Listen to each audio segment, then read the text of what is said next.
but soul doesn't belong to the material world. That's what the Bhagavad Gita says, right? Yeah. Soul belongs to the spiritual world. So ultimately soul has to go back to the spiritual world, but it cannot go back until its karma score is not back to zero.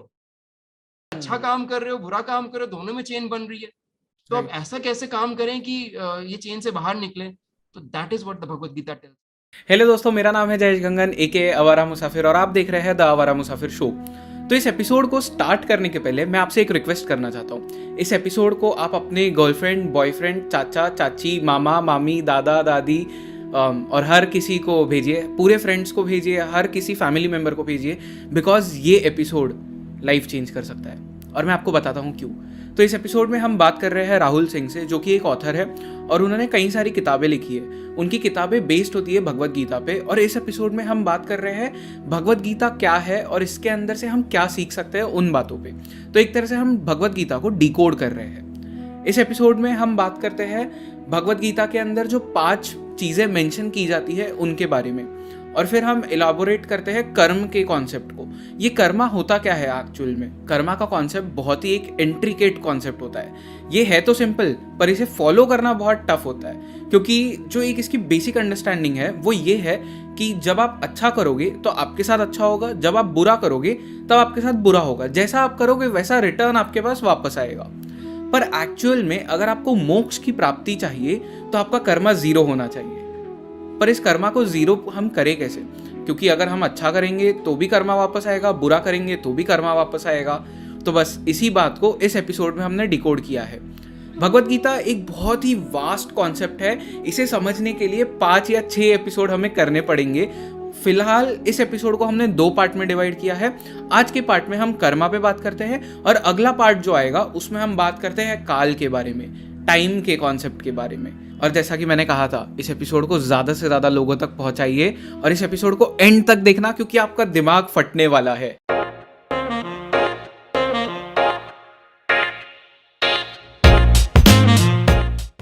I wanted to know why a book on Gita when हम एक ऐसे time में रह रहे हैं जहाँ पे so many books have come out on Bhagavad Gita. There are commentaries as well. There are all kinds of books on Bhagavad Gita, Mahabharata. Then why a book on Bhagavad Gita, and why the name An Atheist Gets the Gita? हाँ, तो ये obviously you're right, बहुत सारी किताबें हैं, बहुत सारी advance commentaries हैं, लाइन बाय लाइन ट्रांसलेशंस हैं, बहुत सारी चीजें हैं गीता के ऊपर। तो मेरी कोई किताब जो पहली नहीं है और ना ये आखिरी होने वाली है, इसके बाद भी लोग लिखेंगे, इसके पहले भी लोग लिखते आए हैं, राइट।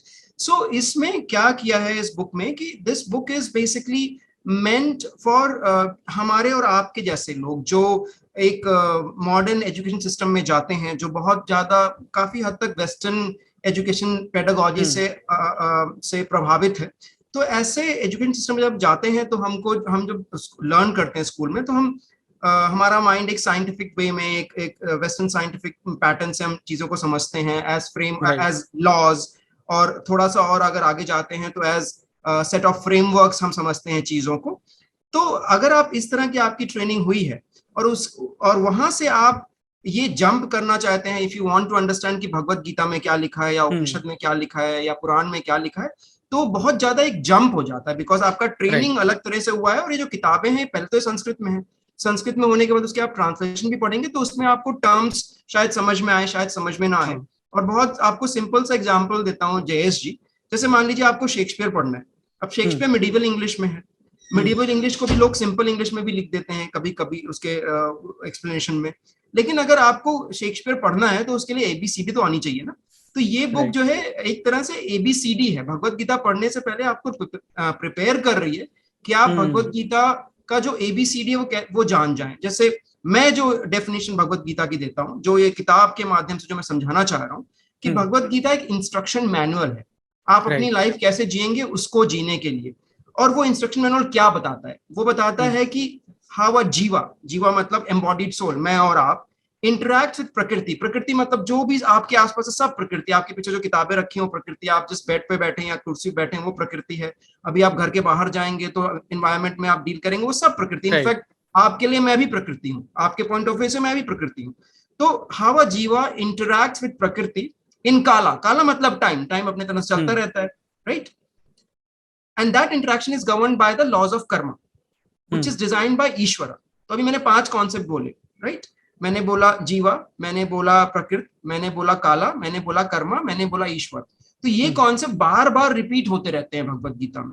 तो अगर आप इन पांचों को समझ नहीं पाएंगे तो आप भगवत गीता नहीं समझ सकते। तो ये जो मेरा अटेम्प्ट है, वो ये अटेम्प्ट है कि कैसे हम जो एक वेस्टर्न एजुकेटेड माइंड है उसको कैसे इन सब कॉन्सेप्ट से रूबरू कराएं। तो that is my humble attempt in this. और इस किताब को पढ़ने के बाद, अगर आपने किताब पढ़ी है तो आपको पता है कि उसका लास्ट चैप्टर है what is Bhagavad Gita, start नहीं होती वहां से। जैसे अभी आपने बोला स्टार्ट तो राजू श्रीवास्तव के एक जोक से होती है। राइट। सो आपने एक टर्म अभी मेंशन किया कि भगवत गीता पढ़ने के पहले ये भगवत गीता की एबीसीडी है, and there someone on my team, उसका नाम जिनका नाम है Anshula Neema, so she handles all the brand work related to the Awara Musafir brand. And when I read this book, तो मैंने उससे ये सेम चीज कही थी कि ये book is preparing you to read Bhagavad Gita. तो definitely that message has come through. And आपने 5 चीजों का नाम लिया अभी, जैसे जो भगवत गीता में रिपीट होते रहती है, तो क्या आप वो एक्सप्लेन कर सकते हैं लोगों के लिए, because I am sure a lot of people don't know about these things. जी जी, सबसे पहले तो सोल पे आते हैं। सोल को आत्मा बोलते हैं। और मोटा मोटा इंडिया में लोगों को किसी भी धर्म, किसी भी रिलीजन को फॉलो करते हैं, उनको पता होता है कि जनरली स्पीकिंग हिंदुइज्म में या सनातन धर्म में आत्मा की बात करते हैं, जैनिज्म में भी करते हैं उसकी बात, बुद्धिज्म में भी कुछ हद तक करते हैं, एग्जैक्टली उस तरह से नहीं करते, वो कॉन्शियसनेस की बात करते हैं। तो आत्मा का कॉन्सेप्ट क्या है, जो एक भगवत गीता का एक श्लोक है, उसमें क्या एक्सप्लेन किया गया है कि जैसे आप कपड़े बदलते हैं उसी तरह से आत्मा भी जो है शरीर बदलती रहती है। तो कभी वो शरीर मानव शरीर भी हो सकता है, और वो शरीर जो है जानवर का और प्लांट्स का, किसी और का भी शरीर हो सकता है। तो शरीर बदलती रहती है आत्मा। तो बिना इस कॉन्सेप्ट, ये कॉन्सेप्ट अगर आप नहीं समझेंगे या इस कॉन्सेप्ट का आप यहाँ से स्टार्ट नहीं करेंगे तो आप आगे नहीं बढ़ सकते। तो एक आत्मा है, जब आत्मा शरीर में आती है तो उसको हम जीव बोलते हैं। तो इम्बॉडीड, इसीलिए उसको इम्बॉडीड सोल बोलते हैं। इम्बॉडीड सोल जो है वो आपका जीव हो गया, ठीक है। अब जीव के बाद अगला कॉन्सेप्ट जो मैंने आपसे बोला था प्रकृति। तो प्रकृति वो हर एक चीज है जो आपके अलावा जो भी चीजें वो सब प्रकृति है, ठीक है। और उसके आगे थोड़ा सा हम आगे आते हैं, तो मैंने बोला था कि काल है। तो काल इज टाइम, है ना, जो हम समझते भी हैं कुछ हद तक। जैसे साइंस में हम बोलते हैं कि टाइम डायमेंशन है, जैसे लेंथ ब्रेथ हाइट है, वैसे टाइम भी एक डायमेंशन है, उसमें आगे जा सकते हो, पीछे जा सकते हो। तमाम मूवीज बनी है इसके ऊपर कि कोई टाइम ट्रेवल करके पीछे चला गया है, राइट। तो टाइम को एक डायमेंशन मानते हैं। अच्छा, सनातन धर्म में टाइम को कुछ कई तरह से एक्सप्लेन किया है। एक एक्सप्लेनेशन मैं आपको बता देता हूँ। जो यूनिवर्स है उसमें 24 एलिमेंट्स बताए गए हैं हमारे सनातन धर्म में। तो ये 24 एलिमेंट्स से ही यूनिवर्स बना हुआ है। और दीज 24 एलिमेंट, उसमें पंचकोश भी, उसमें आपका पंचतंत्र भी आता है, तमाम और चीजें आती हैं। If you want I can go into details of that. For the discussion of काल, काल इज टाइम। और टाइम वो है जिसके when the time is blown into the system, then all the other 24 elements come into being. तो time 25वां element है जिसके आने से ये सब स्टार्ट होता है ना। उसके पीपल आस्क कि इसके पहले क्या था, उसके पहले कुछ नहीं था, बिकॉज टाइम का कॉन्सेप्ट वही टाइम से ही स्टार्ट हो रहा है। तो it's a bit difficult thing to fathom, but in modern physics also we talk about Big Bang and we say Big Bang के पहले क्वेश्चन था, time comes into existence with Big Bang. और oscillating universe theory भी है जिसमें हम ये बोलते हैं कि बिग बैंग होता है, बिग क्रंच होता है, फिर बिग बैंग होता है, फिर क्रंच होता है। और ये थ्योरी कुछ हद तक हिंदू फिलॉसफी में भी वही थ्योरी है, ऑसिलेटिंग वाली जो थ्योरी है, वो थ्योरी हम एक्सेप्ट करते हैं कि infinitely many such cycles have happened, infinitely many such cycles will happen in the future। तो ये हो गया टाइम, है ना। उसके बाद जो लॉ ऑफ कर्मा है, कर्मा भी हम कुछ हद तक समझते हैं कि अच्छा करोगे तो अच्छा होगा, बुरा करोगे तो बुरा होगा, वो अपनी जगह ठीक है। But ultimately there is a more nuance understanding of karma. जो बुक में आपने पढ़ा है तो आपको पता है कि उसमें मैं 3 तरह के कर्मों की बात करता हूँ। एक होता है संचित, एक होता है प्रारब्ध, एक होता है क्रियामान। आगे अभी डिस्कशन चलेगा तो मैं उसके बारे में समझा दूंगा, बट उसमें मोटा मोटा ये होता है, आप ये समझ लीजिए कि and then there is Ishwar. Ishwar is a supreme controller, you can call it God as well. Somebody who design the whole matrix, बोल लो, कुछ भी बोल लो, the whole system the design by that designer is God. At least conceptually आप समझ लें कि वो डिजाइनर गॉड है। अगर वो एग्जिस्ट करता है नहीं एग्जिस्ट करता, that's a different question, but conceptually that is God. Now let's understand what is the Bhagavad Gita telling, and how does all this come together. So आप ऐसा समझ लो कि ये गेम है। उस गेम में आपका कर्मा स्कोर स्टार्टिंग में 0 रहता है, because you just haven't yet assume you haven't yet entered the material world, you are in the spiritual world. Spiritual world में सोल है. अब वो सोल जब मटेरियल वर्ल्ड में आएगी तो मटेरियल वर्ल्ड में soul can not exist independently, उसको एक बॉडी चाहिए होती है. It could be a body of a bacteria, it could be a body of a human, that's regardless, but it needs a body to function in the material world. Independently नहीं function कर सकती. तो अब जब वो material world में वो body आती है, assume at the beginning the karma score of this body is 0. Okay, the moment it indulges in any activity, कोई भी एक्टिविटी करती है, कोई भी क्रिया करती है, इवन सांस लेना, खाना, हर एक क्रिया से एक कर्म की उत्पत्ति होती है, कर्म जनरेट होता है. ठीक है, जैसे ही कर्म जनरेट होता है you have to face its consequences. ठीक है, और ये साइकिल चलता रहता है, चलता रहता है, चलता रहता है. राइट, सो स्टार्टिंग में आपका बैलेंस 0 है.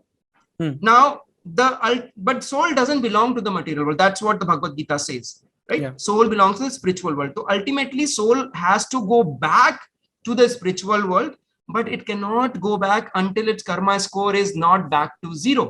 Yeah. तो गेम बहुत सिंपल है, स्टार्टिंग में आप 0 है, एंड में आप 0 है, लेकिन वो उसको 0 कैसे करें, that is the whole lecture on Bhagavad Gita, how to make it 0. So let me just elaborate slightly further. So on day 1, let's say your karma score is 0. The moment you did something, you have accumulated something, ना? तो वो जो accumulated, जैसे आपने job आज start की, तो आज आपके पास कुछ पैसे नहीं है, 4-5 महीने जॉब की, तो आपके पास कुछ पैसे आ गए, उसको हम वेल्थ बोल देते हैं. तो दैट वेल्थ इज कॉल्ड संचित. संचित मतलब आपने कलेक्ट किया आज तक, वो हो गया आपका संचित कर्म. ठीक है, उसके बाद आप उसमें कुछ खर्चे भी करते हो. जो आप खर्चे करते हो, जो एक्सपेंड करते हो, उसको हम लोग बोलते हैं एक्सपेंसेस, या उसको संस्कृत में in the theory of karma we call it prarabdha. प्रारब्ध को डेस्टिनी भी बोलते हैं. जैसे अभी आप बोलते हैं मैं तो बड़ा अच्छा आदमी हूं, मेरे साथ ऐसा कैसे हो गया, राइट? That's your destiny. जो पहले के, जो पीछे के काम किए हैं, उसका फल अभी आपको मिल रहा है इस लाइफ में. ठीक है, and then continuously by doing your activities you are adding more karma, good और बैड. ठीक है, अगर आप गुड कर्मा कर रहे हो तो you have to get the taste the fruits of the good karma. Bad karma कर रहे हो तो बैड कर्मा का भी टेस्ट करना है. तो both of them are chain. One is a golden chain, one is an iron chain, but regardless they are chain. What you need to do is you need to achieve moksha, which is to get out of this chain. तो अगर अच्छा काम कर रहे हो, बुरा काम कर रहे हो, दोनों में चेन बन रही है, तो अब ऐसा कैसे काम करें कि ये चेन से बाहर निकले. तो that is what the Bhagavad Gita tells you, and that's where the concept of nishkam karma, that's where the concept of yoga comes in. Bhakti yoga, ज्ञान योगा, ध्यान योगा, कर्म योगा. So इस तरह से पूरा एक्सप्लेनेशन है. राइट. सो आपने अभी जैसा मेंशन किया, ये 2 चेन्स होती है तो चेन ही, एक गोल्ड की है, एक आयरन की, बट है chain. And a lot of people have this misbelief कि कर्मा जो है वो आपका पॉजिटिव होना चाहिए, इट शुडंट बी नेगेटिव. तो what you are trying to say is कि वो जो कर्मा है, it needs to be nil, it needs to be 0, ना वो पॉजिटिव में हो ना नेगेटिव में हो, तब आपको मोक्ष मिलता है, right? Yes, so that's exactly. So ये जो आपने बताया ना कर्मा पॉजिटिव, ये before I start reading the Bhagavad Gita I also thought कि हाँ पॉजिटिव कर्मा करोगे तो पॉजिटिव बैक आएगा. लेकिन अल्टीमेटली आप ये सोचो ना, पॉजिटिव करोगे पॉजिटिव बैक आएगा, तो बैक आएगा उसको एंजॉय करने के लिए मेरे को I will have to live through it ना, है ना? सो तो maybe your this lifetime is not enough for you to enjoy that karma, तो you have to take another birth and another birth and another birth. But the thing is that in each birth you will again add something. तो ये तो cycle आपका infinity चलता रहेगा. फिर तो आपका फुटबॉल का मैच जो है वो कभी खत्म ही नहीं होगा, है ना? तो so essentially what you need to do is you need to do your activities in such a way that you do not add anything new to this. जो पीछे का है वो तो आप भोगोगे. जो भी आप पीछे आपने किया, that you cannot control ना, वो तो पीछे का है. That you will face the consequences of that in the future. From now on start doing activities in such a way that neither this is positive nor this is negative. Now that's a difficult thing to do. Let me explain you how you will do that. How will you make that balance? So जैसे मान लीजिए charity है, दान कर रहे हैं, तो हम कहते हैं अगर चैरिटी करोगे, दान करोगे, तो इसका पॉजिटिव मिलेगा आपको. बट ये उतना this is a bit of a simplistic view. ये चैरिटी नेगेटिव भी हो सकती है, पॉजिटिव भी हो सकती है और न्यूट्रल भी हो सकती है. Even though we say charity is a good thing. I will explain you how. So अगर आप चैरिटी कर रहे हो, मान लो आप कहीं पैसे दान कर रहे हो, कुछ कर रहे हो charity, and you don't know how that charity is gonna be used. If that charity is then used, let's say to make bombs, to blow up people, Yeah. then do you think you will get positive out of it? Never. नहीं होगा ना, positive negative मिलेगा ना उसका आपको, बिल्कुल. Even though directly you are not responsible but indirectly you contributed Yes. Towards it, right? So you will still get a negative out of it. Hmm. दूसरी चीज, अगर आप चैरिटी कर रहे हो, आप बहुत दान करते हो, बहुत पुण्य करते हो, बट इस तरह से करते हो, ये सोच के करते हो कि मैं इतना दान करूंगा तो कल मेरा पेपर में बड़ा बड़ा नाम होना चाहिए, पीपल शुड नो कि Right. मैंने इतना दान कर दिया. तो now you are doing it with an expectation, right? That I should get good credit out of this. So anytime you attach that expectation, तो उसका पॉजिटिव फल मिलेगा, बिकॉज पॉजिटिव काम कर रहे हो, उसका पॉजिटिव मिलेगा. But then you have attached an expectation. Now the same charity if you do with the भाव कि यार I am just doing this because this is the right thing to do, I am just doing my duty, I am not attached to whatever comes out of it. I do charity because this is what I think is the right way of helping others, and I just stop at that. Now you're not attaching any outcome to it. Now in that case, that becomes what we call nishkam karma. Nishkam, nish means without, kama means desire, karma means karma, as you know. So an activity done without any heed to the consequence becomes a nishkam karma. So your goal in life is to increase your nishkam karma, because if you don't, then whether you do positive or you do negative, you have to come back and face the consequences. Now all this that I have said right now is based on what the Bhagavad Gita says, right? No, it's not something that I have made up. So the purpose of this book is, the book that I have in my hand is not to make you a believer or a non-believer. It is to tell you what the Bhagavad Gita says.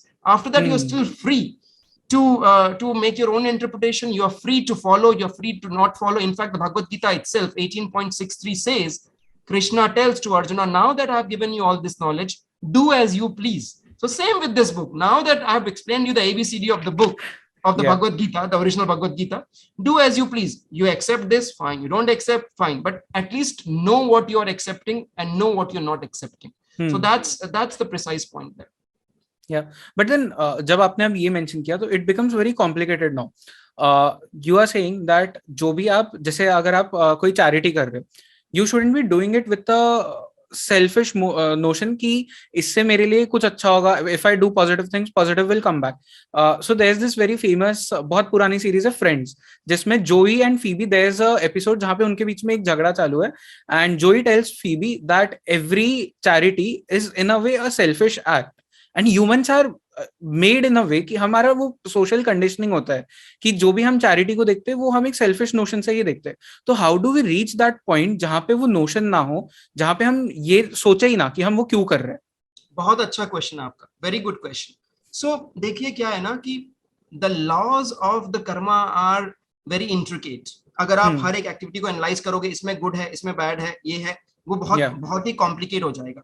But if you look it from a macro level, very very high level, if you see, the laws of the karmas are very simple also, right? All it's saying is that you इसको हम samsara बोलते हैं. samsara मतलब आपका जो activity के through the activities the cycle of birth and death continues. That term is called samsara. Now again, I will make a disclaimer here. You will go nowhere in the Bhagavad Gita as long as unless you accept the concept of soul, unless you accept that the soul transmigrates from one body to another. अगर आप वो नहीं accept करते हो तो ये law of karma falls apart, right? It doesn't apply because you think you have only one life, right? But in order to understand the law of karma, you have to make that fundamental axiom बोल लो, assumption बोल लो, कुछ भी बोल लो, आपको वहां से चलना पड़ेगा.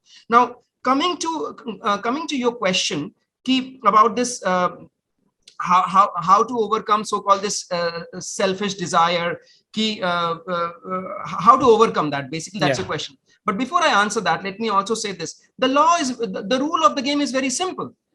Your initial karma score was 0. When the final karma score is 0, you can leave. You can go and get the moksha. But the laws of the game are also easy in chess. Right? घोड़ा ढाई चलता है, प्यादा एक चलता है, queen किधर भी चलती है, right? लॉ तो सिंपल है, बट खेलना तो बड़ा मुश्किल होता है ना? Just because the rules are simple doesn't mean the game is also simple, right? या फुटबॉल को देख लें, लॉ तो सिंपल है, उस दूसरे वाले के उसमें गोल करना है, लॉ सिंपल है, इसका मतलब खेलना सिंपल है ये नहीं है ना? So what I'm trying to say here is कि अब आपका क्वेश्चन बहुत ही प्रैक्टिकल क्वेश्चन है कि अगर सब कुछ सेल्फिश डिजायर से ही जनरेट हो रहा है तो कैसे मैं how do I become unselfish? तो सबसे पहले उसमें you have to start with yourself. What you need to do is, जो भी आप काम करते हैं, जो भी आप श्रम कर रहे हैं, उसमें आपको कुछ ना कुछ मॉनेटरी गेन होता है, राइट? कुछ पैसे मिलते हैं। तो सबसे या पहले you have to start parting with it, थोड़ा दान कीजिए। जो आप 100 रुपए मिल रहे हैं, 10 रुपए दान कीजिए, ठीक है। Make sure that wherever you are donating it is या appropriately accounted for. Don't right, donate to something that you lament might later, blow up people, right? या Might blow up people, right? या Or you feel you regret. Basically blowing up people is going to make you regret, right? तो ऐसी correct, जगह पे दान ना करें, वहां दान करें जहां पे आपको कोई अगर आपको रास्ते में मिल रहा है, कोई भिखारी मिल रहा है, वो पैसे मांग रहा है, पैसे मांगने के बाद उसने if he goes and drinks, right, you don't know, right, या what he or she is going to do with it.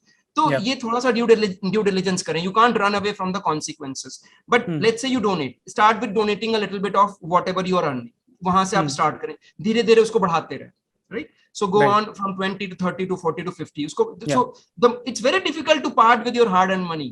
आप ट्राई या करके या देखो, इट्स वेरी डिफिकल्ट। तो इवन बिल्कुल, बिगनिंग में आपने पूछा था कि राजू श्रीवास्तव कौन है, तो I told you hmm about Rajiv Srivastava. So Rajiv Srivastava is a multi billionaire, as I told you. He runs a private equity fund here. So his concept is to donate 50% of whatever he earns, and okay, he wow, only invests in companies that commit to donating 50% of whatever they wow, make. So he incorporates companies with the intention of donation, right? I mean, that is the basic theory, that is the basic premise. या In fact, ये book जो है इसमें भी मैंने भी start किया है, इसका 20% मैं चैरिटी को दे रहा हूँ, because I am not yet at the oh wow, 50% level.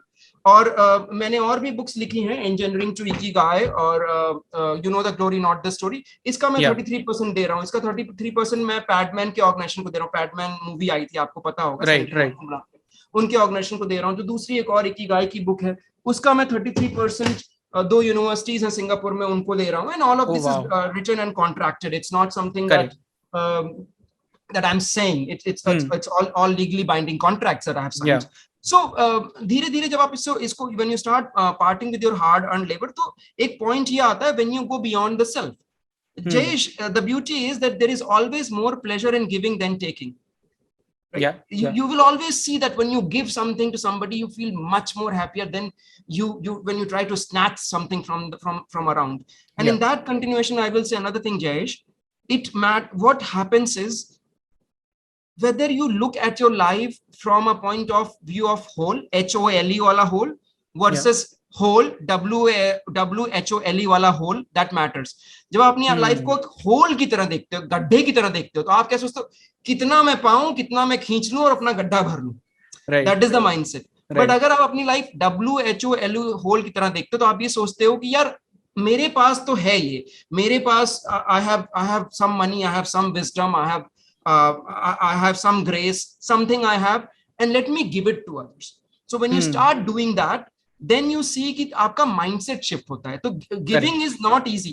जो आप selfish वाली बात बोले, तो बिल्कुल 100% सही है। और दूसरी चीज और Jayesh, don't give anything as a sacrifice, क्योंकि जब आपने sacrifice बोल दिया, तो उस देने का कोई मतलब नहीं रहा। It should not be sacrifice. It should be something that comes on your own. So it's a long and lengthy process, Jayesh.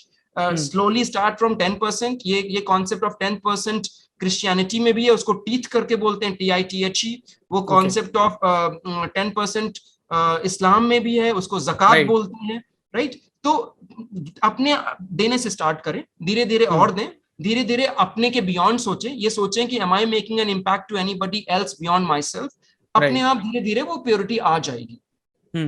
So what you mean to say is कि start with that selfish notion, but after a point of time वो निकल जाएगा, and then वो जो nil वाला point है, वहां तक आप पहुंच जाओगे।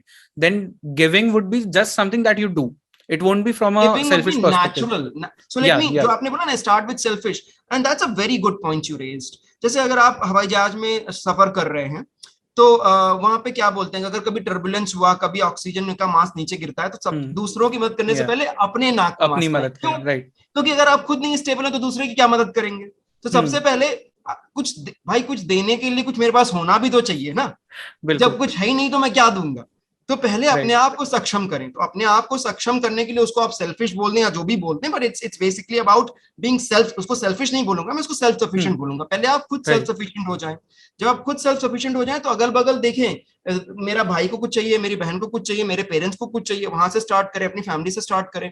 फिर उसके बाद अपने आसपास, अपने गली मोहल्ले में देखें, फिर अपनी कम्युनिटी में देखें, फिर कंट्री में देखें। ऐसे ऐसे करते करते you will get that mindset. धीरे धीरे, एकदम से नहीं होगा। सडनली आप अजीम प्रेम जी नहीं बन जाएंगे जिन्होंने इतने पैसे दान कर दिए। सडनली आप बिल गेट्स नहीं बन जाएंगे, right? But Bill Gates Right. बनने के लिए भी पहले बिल गेट्स बनना पड़ता है ना, पहले पहले उतने पैसे जमा करने पड़ते हैं, राइट? अजीम Absolutely. प्रेमजी बनने के लिए उतने पैसे होने चाहिए, टाटा बनने के लिए पहले टाटा बनना पड़ता है ना, Right. तो वो प्रोसेस है एक. And another thing I will say here Jayesh कि this is again something very peculiar to India. India में क्या होता है कि हम लोग जो है we view money as bad inherently, right? इनके पास बहुत पैसा है, ये मतलब we kind of paint that in a negative light. But yeah, money itself is not good or bad. It's a bit like knife, right? Is knife good or bad? It depends.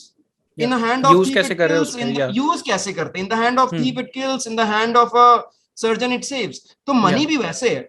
Money से आप बहुत कुछ कर सकते हो. Tata, Birla, Ambanis, they have done lot of good. Piramals, they have done lot of good from the money. Right? Yeah. So don't we should not paint money as something bad inherently. क्योंकि जो we talk about purusharth in our scriptures. Purusharth का मतलब होता है the purush is human, arth means meaning, the meaning of the human endeavors. What are the human endeavors? तो उसमें artha, dharma, kama, moksha. Artha is there, right? Money is very much there. It's not that it's not. It's because it is part of life. Yeah. And also मैंने जब book पढ़ी थी तब मैंने ये realise किया था, and I tweeted also about this, that to reach that point, like for example let's say कि जो वो गौतम बुद्धा वाला पॉइंट है कि जहाँ पे सब आपने छोड़ दिया, you have sacrificed everything, you are one with God. To reach that point first you need to go through all the materialism and then you go there. ऐसा नहीं कि तुम सिर्फ बर्थ से डायरेक्ट वहीं पहुंच जाओगे, you have to go through that. So that's why money it plays an important role in that, right? Yeah, so what I will say Jayesh here is the road to renunciation is through attainment. जब कुछ attain ही नहीं किया तो renounce क्या करोगे, right?